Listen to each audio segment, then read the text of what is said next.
And of course, don't forget to tip your comedians. We could all use a good tip. Good evening, Riverside.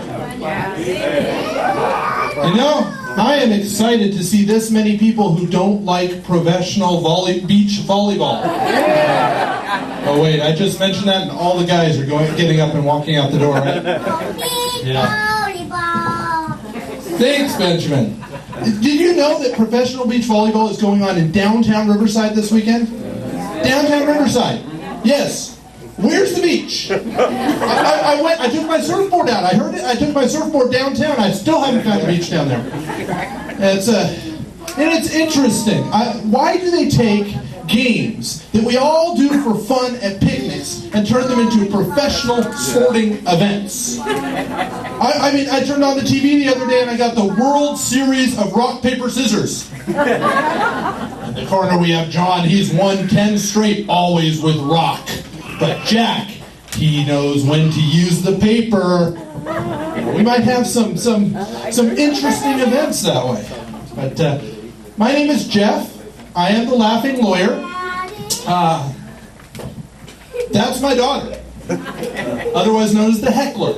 And a little bit about myself. You guys are looking at me saying, yeah, sure. You guys are looking at me saying, sure, that guy's a lawyer. He's dressed in jeans and a t-shirt. How could he possibly be a lawyer? Well, I have some help for you. I want to help you out. I want you to look a little closer and see what a lawyer really should be dressed like.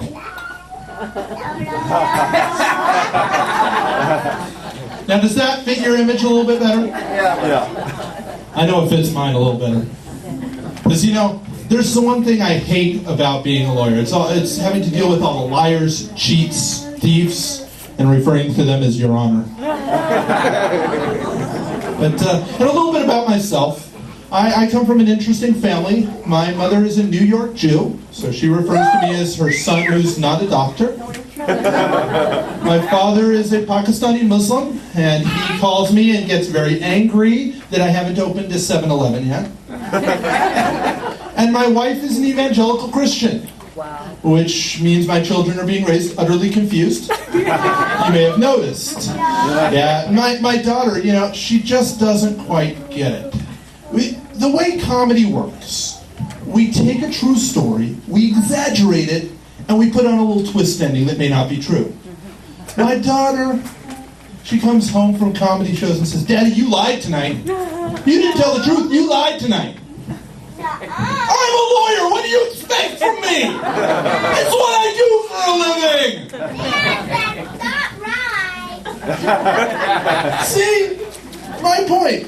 Living with children as a lawyer, yeah, it's a terrible thing. And living with my background, it's hard. It's hard because you never know what to expect. I mean, I have to have an overly developed sensitive nose. If I walk into a room, I need to know what side of the family I'm visiting immediately. So if I smell like turmeric curry powder, I know to say, what are we being having for dinner tonight? But if I smell lox and pickled herring, I know to say, oh, I haven't eaten in so long. And I walked into a friend's house the other night, smelled Slurpees and bagels simultaneously. What am I supposed to do with that? All right? And I went to an airport, and I got stopped by TSA on the way into the airplane. I got stopped by TSA. I mean, what do they think I'm going to do? I can't be a terrorist. I mean, if I were a suicide bomber, what would I end up with? 72 Jewish mothers nagging me for the rest of eternity? And you didn't even bring clean underwear on the airplane, did you? Yeah, it's a tough life. And it's a tough life raising 3 children. I love children. But because children are the best evidence of God's grace on this earth. They are. In the fact that nobody but their parents understands what they're saying. Because I take my children to synagogue every Friday night, and as the rabbi starts chanting, my 3-year-old son starts singing himself. Jesus loves me, this I know. And then he turns to the rabbi's son and says, Mendel, sing with me. Jesus loves me. Yeah.